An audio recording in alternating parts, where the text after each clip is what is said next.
did you? When did you hear about, or how did you hear about ACA?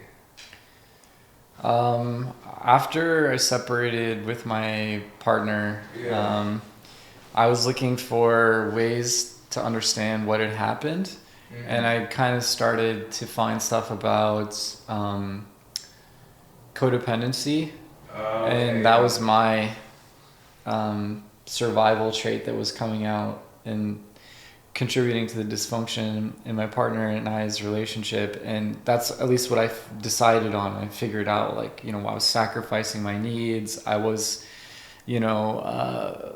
putting all of my attention on her and how she was feeling, and what she felt was like how I felt about the relationship and stuff like this. So just kind of those little things about codependency. And then I kept, I was looking into like maybe even going to CODA meetings or something, but then I Yeah. kind of dug a little further and I found ACA, and then I found the laundry list, and I was like, holy shit. Yeah, bro. This is me, this is my stuff. and Right. and that's when I decided to go to the ACA instead of like CODA or one of the other Yeah. recovery programs. So when did you notice like all those? I guess how did you know that you started to feel that codependency? So Right? Was it like already in your relationship or was it yeah, after you guys no, I were? think I started recognizing it towards the end, especially. Okay. Um, and if I were more self-conscious and aware of the tendencies, they were there from the very beginning. But Yeah. they slowly got more and more intense as my like fear of losing the relationship or the fear of abandonment was kicking in. I got more and more codependent, right? Yeah. And in the beginning, well, I wasn't very codependent at all. I did give up things here and there, Mm. um, but I was definitely more centered in myself. It was like a very slow and insidious type of unfolding of these tendencies, which is something that I've heard from other people too. Is that they just come out and they slowly just grip you, and you don't even know it that they're there and that you're in it until Mm. you're in the middle of it. But I would say towards the end of the relationship, when I was starting to express some of my needs around communication, around what I needed in order to feel good in the relationship, and she just didn't care. She Mm. just did not care at all. And I just started to see, like, wow, I've been really giving up all of my needs in order to make this relationship work. And if I Mm. want to continue making this relationship work into the future, I have to just disregard my needs altogether. So, what kind of relationship is this? Yeah. Yeah. Damn, so what were some of the characteristics and how did they make you feel and how did they look like? The codependency? Yeah, yeah, like what were some in your experience? Right, like how did they look like? Yeah, for me, at least in the context of that relationship, it was a lot of approval seeking, Yes. and yeah, a lot of approval seeking. A lot of my self-worth is tied to what this person thinks of me in the moment. Uh-huh. Um, and it was a lot of control too, looking back, like trying to because of that fear of how that person viewed me. It was a lot of trying to control how she felt. It wasn't like um, it was basically not letting her feel what she was feeling, and like that would create a lot of conflict. Or I would get um, really anxious or defensive when she would say something wrong, or like have a criticism of me. The problem is with codependent people is that we often attract people who are self-centered or have narcissistic type traits. So it's Yeah. like creates this perfect storm where it's like you are being criticized for what you're doing, but the person who's criticizing you also doesn't recognize anything that you're doing at all. So it just Yeah. compounds on it over and over. So it's like if I had a normal person telling me that they were like that was like they're putting judgments or criticisms on me, Yeah. I would have maybe been able to handle it better. Mm. But because codependent people tend to attract these takers or um, you know, we feel good in. It's not that we attract them. It's that's what feels right to us as codependent people. We grew up in those situations where we had to give up our needs, where we had to put the parent or the other person's emotional, you know, personal needs in front of our own. So that's what feels right to us in relationships. Right. So I went out and I found that in my partner. And of course, those people, they don't recognize anything you do. Yeah. So if they're giving you a criticism or a judgment, you have room to be defensive on one hand, but on the other, you know, you should be able to listen to your partner's criticisms and, you know, not like cruel in a cruel way, but like, you know, respond to their observations about you. Right, yeah, it's a trip, man, especially and like I'm barely learning about all this too, man. So like it really is a trip to see those characteristics within myself and start noticing that I have always been like that, but I have just barely been aware of those things, you know. So it's really been a trip, especially like going to ACA and hearing everybody share about their experiences and getting very in depth about the way that they think and the way that they feel, and just like the laundry, it's a trip. You know? Like, and I was never able to put it into words, and I would just tell myself, "Oh, I'm just a sick individual," like, or I'm just an alcoholic, you know. And I would just kind of, that would be my excuse subconsciously, right, until I started hearing other people talk about it, and similar experiences just started to collide, and then I was like, oh damn, I am the way I am because of the things that I went through in the past that I never addressed because I felt like a burden. Yeah. You know. Oh man, that is such a huge thing for a codependent person. They lack the self-value and the self-worth, and we feel like we're a burden to everyone, and we have to constantly apologize or make up for our existence, right? We need to do things for people because we're not valuable enough as we are. They say that we become human doings rather than human beings, right? We have to like constantly do things to prove our worth rather than understand that simply we are who we are, and that is valuable. We are valuable because we are who we are, not because of what we do. So it's a huge flip that has to change in the minds of codependent people, and that I've been really working on a lot too lately, especially with, you know, ACA and stuff. Yeah. Do you want to talk about, I'm just trying to slide up. That's okay. You want to talk about that, bro? Like, how has your experience in ACA been like? ACA. When did you start going, by the way? Oh, gosh, I wish I knew the exact date. It's been at least like... It was last year though, right? Yeah, it was maybe like August or September or something. I think, was I already there when you went? Yeah, you were there. You'd been going, I think, because you knew a few of the guys in the Thursday group. Well, Kyle, of course, you already knew, but some of the other guys. So, it's been about 4 or 5 months, but the learning and the changes have been really significant in that time. Like the understanding that I've gained in that time is huge. You know, just reading the laundry list, those 12 traits, it's just like a mind fuck. You're just, you know, there's just so much in that. So yeah, it's been about 4 months, 5 months. Yeah. And so do you, so I know you go to the Thursday night meeting, like what else are you doing? Are you like going through your steps as well, or have you just been attending the meetings? So I usually go to the Wednesday and Thursday meetings, and then there's a little step group that I'm in that we're doing the yellow workbook together. Nice. Yeah.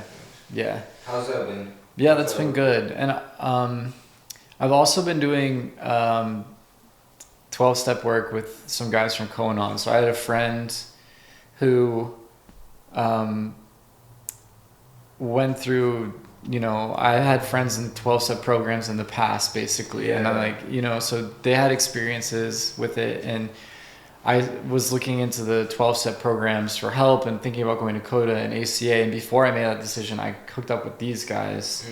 and they just started taking me through the steps. So I'm all the way up to step 9 Oh, on that. So I'm doing amends now. Yeah.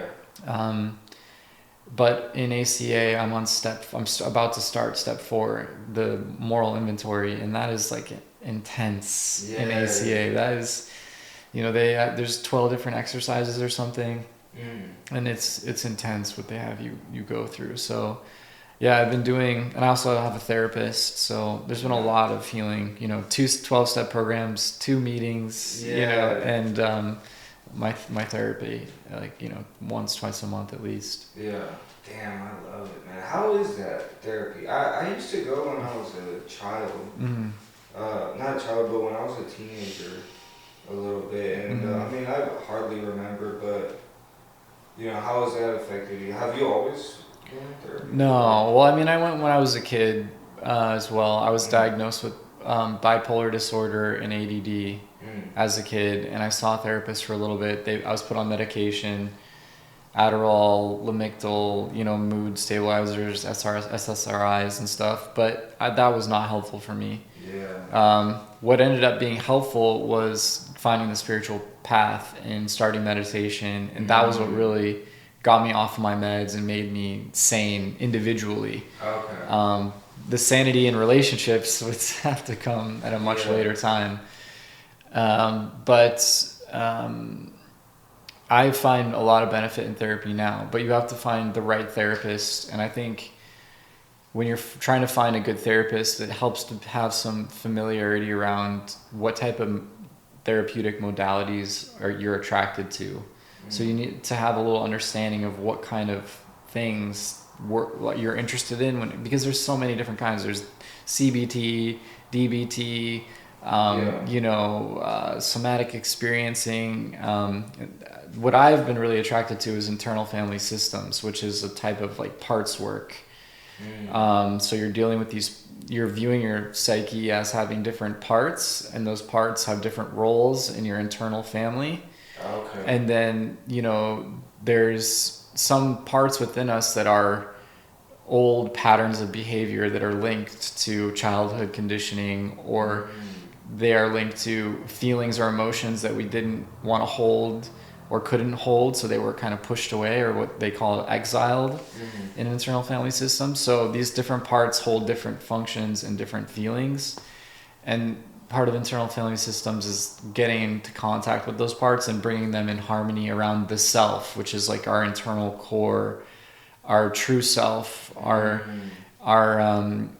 soul, you could say. Right. And it, IFS really appealed to me because of that aspect of having that self, because I'm such a spiritual person. Right. The self is a huge concept within spirituality, the soul, whatever you want to call it. So having that as the fundamental point of healing was what drew me to IFS. And so I found a counselor that practiced IFS as well as other things like EMDR and a few other things, and he's also very spiritual and kind of integrates some spiritual ideas around yoga philosophy into his work. So I went out and found a counselor who fit my philosophy and what I wanted and what I knew I would respond to well. Whereas a lot of people just go to a counselor or a therapist and just, I need help. Yeah, I see. Yeah. Before doing the proper research, I didn't even know about that either. So that's pretty interesting. I really like the aspect of tying it all back into the spiritual aspect. Yeah. And I know that we talked a little bit about your particular journey on your spiritual growth. Yeah. So how has that how did that start? How did that look like? That's a good question. Yeah, your spiritual growth. Yeah. It's just, it's awesome because everyone has their own journey, and it's, I don't know, it just amazes me how broad but intimate the relationship with yourself can be. Or your higher self or God or, it amazes me. Yeah, me too. So, how was your experience? Because I know you had your own thing going on. Yeah. Too, so. Yeah, but just to comment really quickly on what you're sharing there, I think that's so true and such a beautiful part about spirituality that we as a uh, culture, as a species, are connecting more into now. Like that individual relationship is so more important to this generation of people than it was in the past. Before it was like religion, we go to church and we pray. But that's not really a personal relationship with God or an experiential one in the same way that a lot of people our age or in this generation around our age are looking for. They want an experience. They want a direct, like, personal individual connection. And that's ultimately the only way that we can reach, to God, to spirituality. The doorway is through our own heart, It's not through the pews at a church or a minister. So, yeah, I just wanted to comment on that because it's such a huge thing that's coming up. And I was like that growing up. I was always truth seeking. I had a belief in a higher power growing up, very just much ingrained in me. I had a belief that there's something more. Didn't quite understand or know what it was. Yeah. So I was very philosophical and inquiring, and I read philosophy and stuff. And then I took psychedelics as well, and psychedelics kind of showed me like, whoa, there's this whole other way of viewing the world where I can feel like interconnected with everything and kind of whole, in a sense. Whereas when I'm in this individual, ordinary state of consciousness in my daily life, I feel separated and alienated, kind of. So I started seeking that feeling of, like, I guess, spiritual connection or wholeness or whatever you want to call it, even though I didn't know what it was at the time. And I ended up studying through Western avenues because I didn't know anything about, like, the Eastern spiritual traditions at that time. So I started studying, like, Western philosophers, existentialists, and I ended up studying philosophy of cognitive science in school at university at ASU because as I understood it, consciousness was, like, fundamental to what I am, to who I am. Right? Like, consciousness is like that soul or spirit. And I wanted to know more about it. And ultimately what I found through philosophical and scientific investigation through my studies is that can only give you objective information about consciousness, right? Consciousness is fundamentally a subjective thing that we experience. So I was like, okay, I can learn all these graphs or charts or philosophical theories on, areas of the brain that light up and when we're seeing, the color red or whatever, but that's not actually the experience of the color red. The color red is a subjective experience that I have, and that these, other ways of interpreting it don't tell me about. So I became really interested in, like, what it means to be conscious rather than understand consciousness. And that's when I really got into existentialism, and I really got into the philosophy of Kierkegaard. He was like the first existentialist. He's like this Danish guy who was a Christian, but he really asked big questions about what it meant to have faith and what it meant to be a Christian. And from that, pretty much all existentialist philosophy was born. But I kept searching. I was kind of still like, no, this isn't it. There's something more. And I eventually read a book called The Hero with a Thousand Faces by Joseph Campbell. And that is a book that's been influential for people like George Lucas, for example. And it's a book all about the hero's journey, the quest to embody our true self, basically. And what I saw, or what I took from the book, is that the hero's journey is a spiritual one. It's all about bringing our awakening, our enlightenment to the world. And then once I heard about this thing, enlightenment, awakening, I was like, whoa, what is this? This sounds like it's it. And then I started studying different spiritual traditions to learn more about, what it means to be awakened or enlightened. And I started practicing meditation. And this is around the age of, like, 21. And then around 22, after, like, a year of investigating different paths of Buddhism and Hinduism, I ended up with this philosophy called Advaita Vedanta, which is basically non-dualism. It's this idea that everything is one thing. We are part of that one thing. And there's not two things in the world. There's only one thing.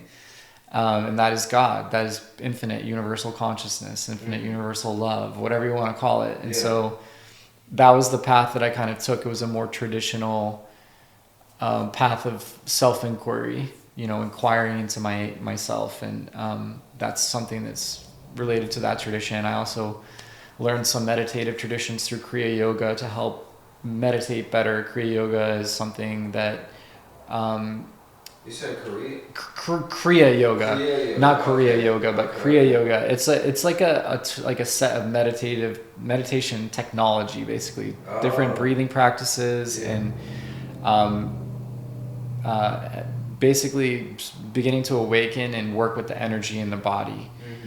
And then using that as a way to purify your consciousness and raise it into higher centers of the brain so you can experience that universal or higher state of consciousness of love, of joy, of compassion, of expansion. So it's like a practical method to bring about that experience within your life rather than just having it being a concept or something that you feel when you're on drugs. I went deep into these spiritual traditions and spent a lot of time in India. I've recently, as part of my growth and changing, moved away from my old traditional spiritual teacher who I was with for like 14 years. And I ended up, through my travels in my life, living in Abu Dhabi for about 7 years. And I lived there for so long, in large part because it was so close to India. And I could fly back and forth easily between and study with my teacher. So a lot of time in India, thousands and thousands of hours meditating and doing spiritual practices. And eventually I did move from, being just a student to sharing more and wanting to spread the knowledge that I had learned as a natural result of the benefits that I was getting. Tying this all back to where we're coming to with ACA and all of that, even though I had the spiritual path, I mentioned it made me sane kind of as an individual, but it didn't really show me my issues in relationships. It did a really wonderful job of helping me connect to God and myself as an individual, but those tendencies that were kind of dormant or hidden and that only came out in relationships, they weren't addressed in my spiritual path. So when I had a period where it was about 3 years where I was in monk mode. I just meditated, studied, and then I had a pretty significant spiritual experience, which brought me, I was like, okay, I'm ready to go back into the world with this knowledge. And I started getting into relationships and things, and they were disastrous, man. I was just so confused. I was like, I have this knowledge. I'm connected to God. I want to, share my love and connect with someone on an intimate level in a relationship. But I just can't seem to do it. I can't figure it out. And it just caused me so much pain and suffering. And I thought I had picked the wrong partners. Like I hadn't picked partners that were spiritual enough. And then I ultimately ended up finding my ex now, who I'm separated with, within my spiritual group. Her parents, I had met her parents years ago at a retreat in LA, long before I met her. But then we were all together at a retreat in India, along with her parents and her, and I met her, and it was from that meeting that we eventually created a relationship. And because she was living in Australia, that's how I ended up living in Australia. So long story short, that's kind of my spiritual journey to where I am now. Seeing there's so much spiritual growth, but also understanding that those really traditional lineages, they don't acknowledge the individual's needs, and they don't certainly acknowledge relationships and how your tendencies come out in them. They just say that we're conditioned by ignorance, greed, fear, but they don't ever really talk about how those things come up. And for so many of us in the modern world, those things come up more than anywhere else in our relationships with others. I had no idea. I mean, I had a basic understanding of like what you were doing and stuff like that. But that's amazing, man. I know you gave us the short version, right? And like, I don't know, something you said really like kind of hit me was that right, like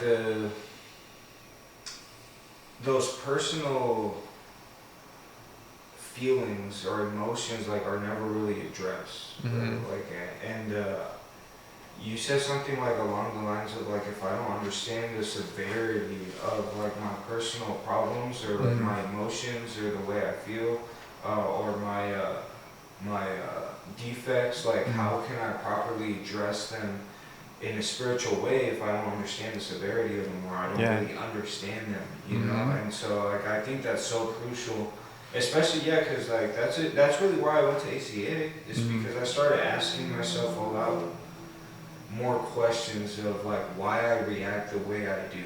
Like, why do I have these defects? Like, why do I feel the need to people please all the time? Yeah. Why do I feel the need to not like just disassociate myself from people instead of talking about my feelings? Like, I don't know, like I didn't understand why I felt that way, so I really related to that, you know, because if I don't understand the severity or why I'm doing these things, how can I bring that up?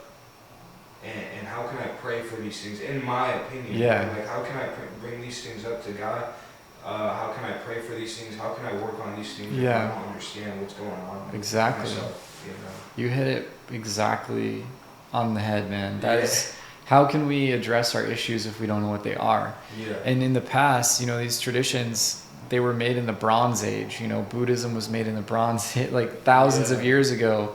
And at the time, they had a different mind, a different mode of thinking and interacting with the world. And so they really focused in general on things like fear, greed, lust, you know, those types of general things. It's like, well, now we know we shouldn't be greedy, we shouldn't be lustful, but we don't know why we get triggered. We don't know why we have these issues with our relationships. So it doesn't help us as much as it should, right? We need a little bit more nuanced understanding of what's going on with me. Why do I feel so triggered when someone doesn't give me a text back, you know? Exactly. Buddha's not texting his buddy and like, or his girl, like, you know, his girlfriend or whatever. Right, yeah. And a lot of those traditions don't acknowledge the individual at all. They're trying to transcend the individual. And this is a really key thing that I've come to learn on my path. Probably the most essential learning is that these older, more traditional spiritual paths transcend the individuality, right? They deny it. They kind of, you know, say that we're beyond it. The world is not real. Only God or the reality is real. So we just transcend our humanness.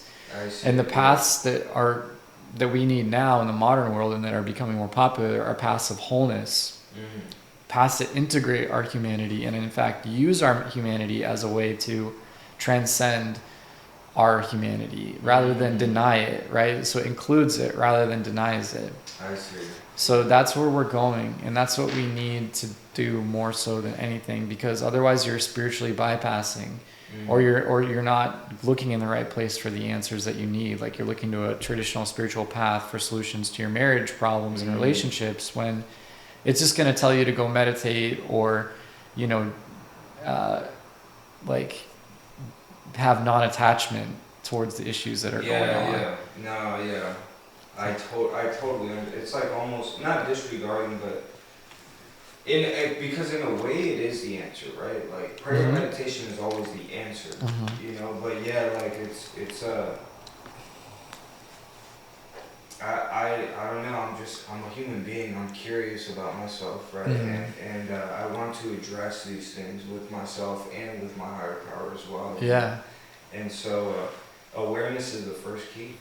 Absolutely. So but man, you have an amazing story, dude, and honestly, so like how is it looking like for you right now then? Like how's your spiritual journey looking for you right now? Where are you at with it right now? And where is it going? What are your plans with it? Yeah, that's a really good question. It's like many things in my life undergoing significant transformation and change.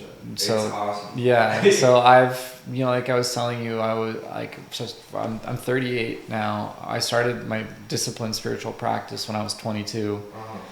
And ever since I started, I was with spiritual teachers who fit along with these more traditional values. My first teacher was a guy named Ed Mutsuka in LA. He was a Western guy, but very traditional in his approach. And then my most recent teacher for the last 14 years is a man named Rajiv Kapoor who lives in India. And he's a householder, and which means he has a family, he owns a house, he has kids and a wife, so he's not like some monastic out in a ashram somewhere. Oh, Yeah, but he definitely fit more within the Indian traditional cultural understanding of what spirituality is.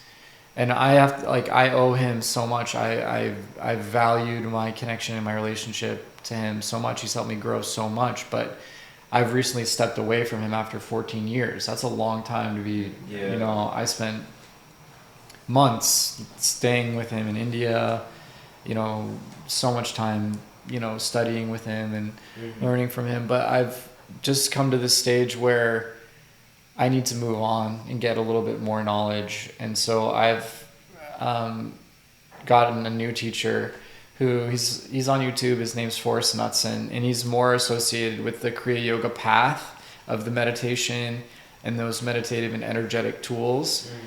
But he also integrates things like neuroscience and understanding of certain psychological, like biopsychological theories, like polyvagal nerve theory, which talks about the vagus nerve and its role in regulating our like moods and states. So I'm moving more into that, like as far as like my spiritual path, but also as I've moved to Forest, I've kind of let go of this idea of a spiritual teacher or like a guru, which was something that was very much a part of my path in the beginning. I was really like kind of searching for almost like a father figure to be my guru, to teach me and to guide me. And I feel like now I've grown so much. Like that relationship was kind of always based on like Rajiv was my father and I was the son, and he was always in that position. But now it's like I don't need that anymore. And unfortunately, because of the way that the Indian spiritual dynamics are, that's just kind of the relationship that you're put in, even though he's not really a traditional Indian guru.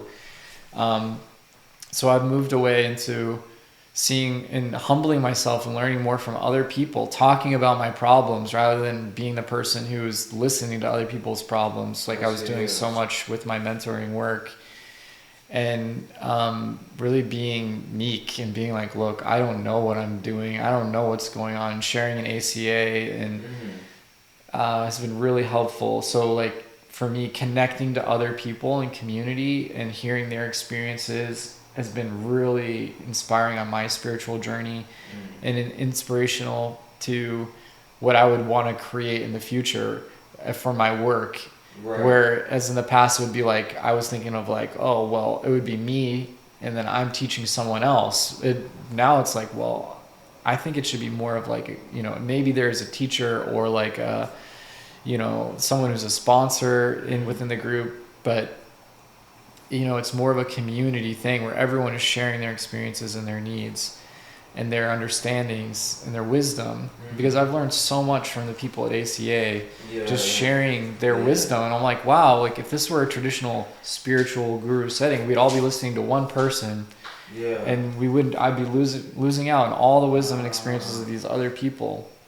So it's like we're losing out on the wisdom of other people by having this traditional like guru in like student relationship. So that's something that has come to me. And I used to be very, very, very disciplined with my meditation practice. Like every morning at least 30 minutes to an hour, every evening at least 30 minutes to an hour, longer like retreats and meditating like hours a day. It was such an important thing. And now I've kind of softened it and I still meditate, but that codependency thing was coming up in my practice where I was like, oh, I have to meditate to prove to God that I really love God, to prove to God that I'm spiritual, but I don't need to do that. God loves me exactly as I am. It's just meditation is something that helps to improve that relationship or deepen it, not to justify it. Right, kind of. Exactly. So yeah, my practice is softened, it's broadened, and it's changed. Yeah. Changed a lot. And it's moving more into integrating spirituality and psychotherapy. Man, I love that, dude. I love that, especially that last part, right? You made a lot of good points, you know, but like especially that last part because it's confusing, right? Like we can only understand so much, right? So everybody has troubles in their spiritual growth or their spiritual experience or their spiritual relationship, you know, because it's such a, I don't want to say phenomenon, but it's like it's something that, at least in my opinion, it's something that I'm so limited to understand. Right. Right. So like, I feel that everybody hits that point where sometimes I'm just praying and meditating, you know, just to get by because I know it makes me feel better. Sometimes I'm praying and meditating to justify to God, right? That like, yeah, you know, that, and then like it evolves and it looks different and it's very flexible and it's very like it just, you know, it's a journey in itself. So that's, exactly. yeah, and something funny that you just mentioned too is, right, like how it's not going to the ACA meetings. It's not like what'd you say? It's there. We're not like all listening to one person, right? Yeah. Like everybody's sharing from their own personal experiences, and that really helped you out. And what's funny about that is that, like, I was talking to one of my friends, and he brought up a good point, and he said that, right, like, I have a personal spiritual experience, and spiritual growth for him looked like listening to other people and getting a little bit of their experiences and implementing that in his own experience, right? Yeah. Because like in our AA program, right, like it's like you do the 12 steps. I mean, all the 12-step programs. Yeah. You do the 12 steps to gain a spiritual experience, and then you broaden that experience with spiritual growth. And he was like, one of the ways I spiritually grow is now it's listening to other people and their experience, right? And their spiritual experience and trying to implement that, right? So it's like I'm just taking other people's perspective, right? Yeah, Because exactly. you know, if I'm looking at a statue, like I don't know how the back of the statue looks like. Yeah. Right? But there's another person on the other side of that statue where I can get his personal view and his experience. Exactly. And he can talk to me about that, you know. Like there's not just one avenue to take, which that's the beautiful part about it. Yeah, you know? That's such a good way of. I like that statue analogy. Yeah, they have and he told me that. I was like, damn, dude, I hadn't heard that before, you know. And so it's a beautiful thing. I really think that embodies that understanding embodies where we're moving in spiritually as, you know, as a collective, right? You know, before religion was like, this is the perspective, this is the view, the preacher, the minister's in the front telling you how it is, everyone else is just sitting and listening. And now I think it's going more towards like, no, I want to hear what other people's, because it is such an individual and unique thing, right? Everyone's connection to God and understanding of God is unique, and that's God's gift to us. He's given us that as a gift. Like, we are each unique, and we each have our own unique relationship with God that no one else can have. Exactly. That's a gift that we have that we can share with other people, and we should share with other people. And it would actually encourage us to explore it more, because like, oh, these people have their own journey they're on, and I have mine, and we're each in our own richness touching on God's infinite nature. But each of us are doing it in an intimate, personal way. Like, that's so beautiful. Exactly. And the other ways of traditional religion, they deprive us of that intimate connection and the wisdom and journeys of other people. We're all Jesus, man. We're all on our own journey. We just we're not as elevated as Jesus, of course. His journey was, you know, very special, but we all have that unique connection to God. We're all sons and daughters of God. Exactly. Yeah. Exactly, bro. And like that's one of I'm so blessed, man, and we're so blessed, right, to have our experience, man, especially in the circle that we're in too, man. Like whenever I'm having an issue, that like the guys that God surrounded me with, man, I'm blessed because every time I have an issue, they always direct me towards well, what does God like? What does God want you to do? Because I can't answer that for you. You know, like you have, just like you said, you have your relationship with God. You know, so when you're asking yourself what path you should take, only you know. Exactly. God, you know, only you know what your relationship with God looks like. Right. Only I know the way that He talks to me. Only I know the way, the signs that He gives me. Right. Right. And so like I can't have. There I am again, right? Like seeking approval from other people on what route I should take, or you know, on what route they think that I should take. Right. When in reality, I really should be seeking what God wants me to do. Absolutely. Right? And only I have access to that because it's my personal relationship with God. Absolutely. You know, and so it's a beautiful thing. It is. What are some of your biggest struggles with that, by the way? What biggest struggles with like, you know, spiritual, like your spiritual growth or your journey in general? Yeah, I would think that's another really good question. I'd say for me, my struggles have been around really trying too much, trying to prove my value to God, trying, doing, rather than just like being with God. Even though there's so many practices within the traditions that I come from that are all about just connecting to your sense of beingness, but there was still some part within me that was thinking I needed to, you know, prove to God that I loved God. And what the guys that I was working with in Koanon, he shared a really insightful thing, and it's that the relationship that we build with God is usually based off the relationship that we built with our parents. So if we were approval seeking with our parents, then that means that God, our relationship with God, who is like our divine parent, is like this relationship where we are trying to prove or get approval from God. But God loves us just like our parents should have loved us unconditionally and taught that to us, but they don't always do that.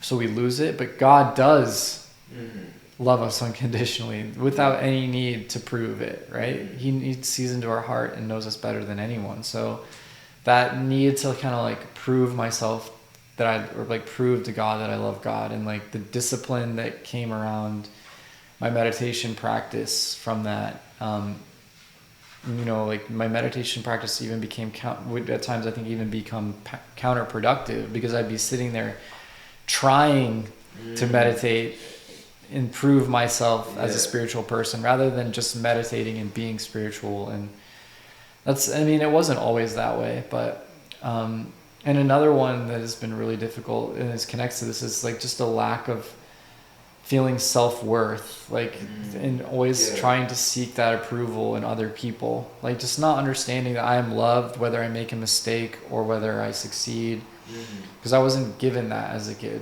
I see. My parents couldn't give me that because they didn't have it, right? That's a family dysfunction. So not loving myself that has got to be the biggest obstacle, I think, for everyone on their spiritual path. Oh yeah, and Jeff shared this with me. He shared a prayer with me too, because it's like, it's bad, man. Like I think I know better than God if I don't love myself. Right. That's so true. That's such a, like, I didn't even think about that before, because I'm always just criticizing myself, beating myself down, man, and I'm beating God up.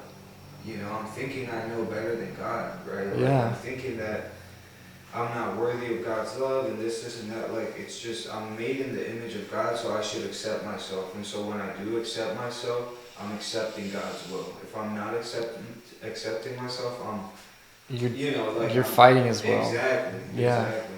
I love that. Internally, and it's such a normal thing, right? Because we think, oh, I gotta do better, you know? Yeah. It's like, dude, we're made in the image of God, you know? Oh, I love that. I hadn't heard it before, and yeah, I'll send you the prayer, dude. I gotta look for it. But Jeff sent it to me because, like, you know. So good. And everybody struggles with that too, man. Oh man, it's so hard. There's a really good thought that I had around this struggle with self-love, and it has to do with, you know, Jesus's statement around loving your enemies. Everyone even people like Martin Luther King Jr. Martin Luther King Jr. Day is coming up, and Right. he's a person who has had a lot of influence on me, and I have a really interesting story around Yeah. connecting to his teachings and his life too. But he also believed that the essence of Christianity, at least in part, is loving your enemy, and people struggle with that so much. But then, who is our greatest enemy? Our own self, right? Yeah.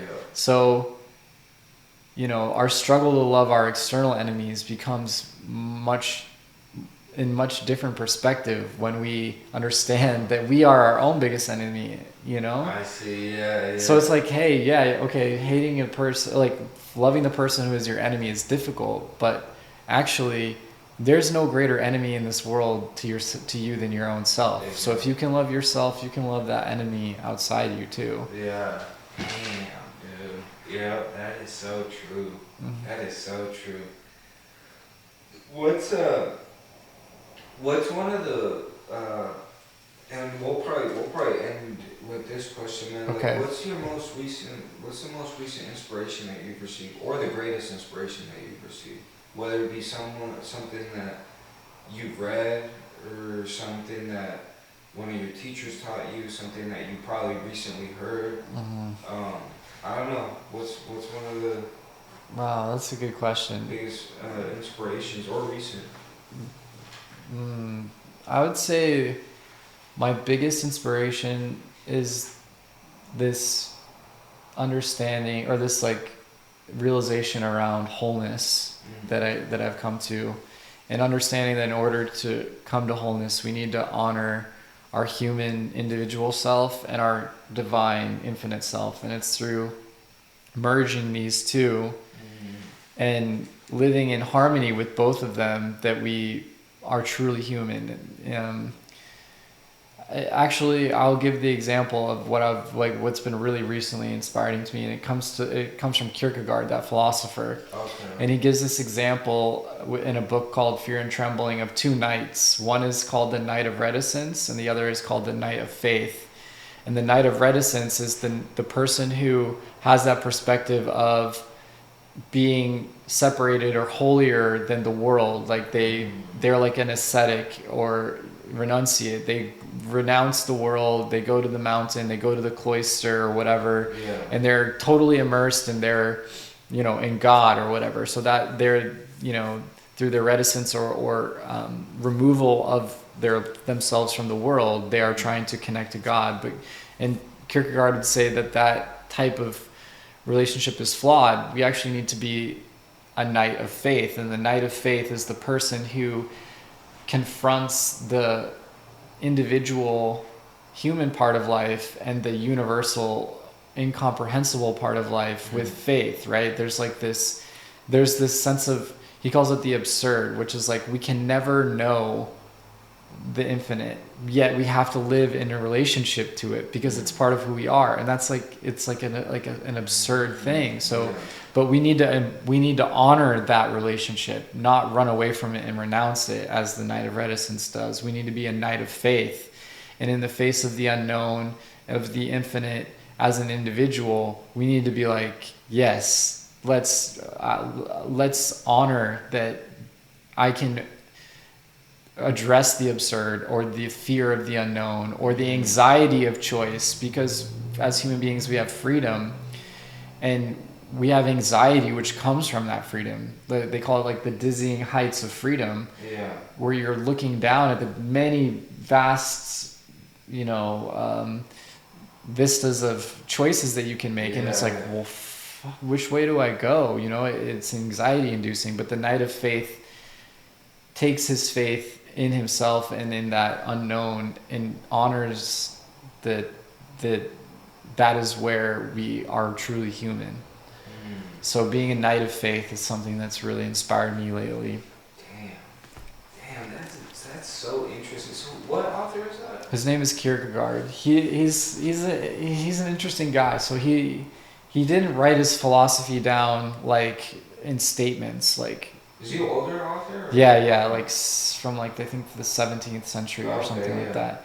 I'm not sure. I'm not good with dates, but he didn't write his He would write his philosophy from the perspective of a person, a subjective person. Oh, okay. So he would be like, he would embody a person who's like reflecting on these things.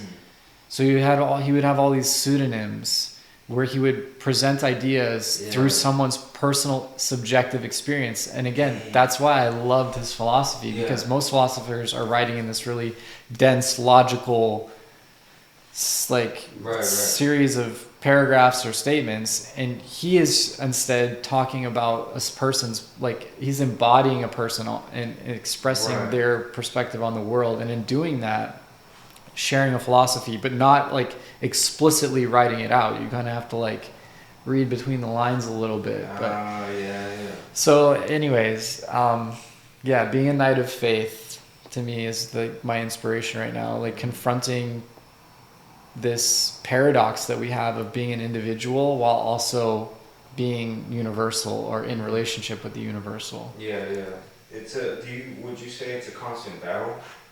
Yeah, it's a constant. It can be a battle, and I think I've thought about is it a battle? Is it a flow? Is it a harmony? Is it a balance? Like, what is it that is this relationship? Like, I don't know. I think it can be a battle sometimes when we're resisting things, but I think it should be more of a flow. It's just this dynamic flow where the conscious and the subconscious, the known, the unknown, the human, the divine, they're always like just fluidly going back and forth. And the problem is that our conditioned fears, stress that we learn in childhood and from society and as our coping mechanisms, they block that flow of this, like, infinite to individual, human, divine. Like, we get stuck because it's a dynamic, fluid thing, and it's not, you can't describe it as one particular thing. But I do agree with you on that. Like, is that it does, like, our like our fears, our anxieties, or defects, like our fleshly desires, do block us off. Absolutely. From that channel. But it's a good thing though, because that keeps me reliant on something greater than myself that I know is perfect, right? So every time I fail, it's always an opportunity to get closer to God. Absolutely. I love the way you're putting that. There's no failing in this. There's obstacles and challenges and opportunities, and all of them help us to ultimately deepen that flow or connection more. Well, thanks so much, man. Yeah, of course. Thanks for having me. I appreciate it. Of course, bro. Yeah, I appreciate you coming by.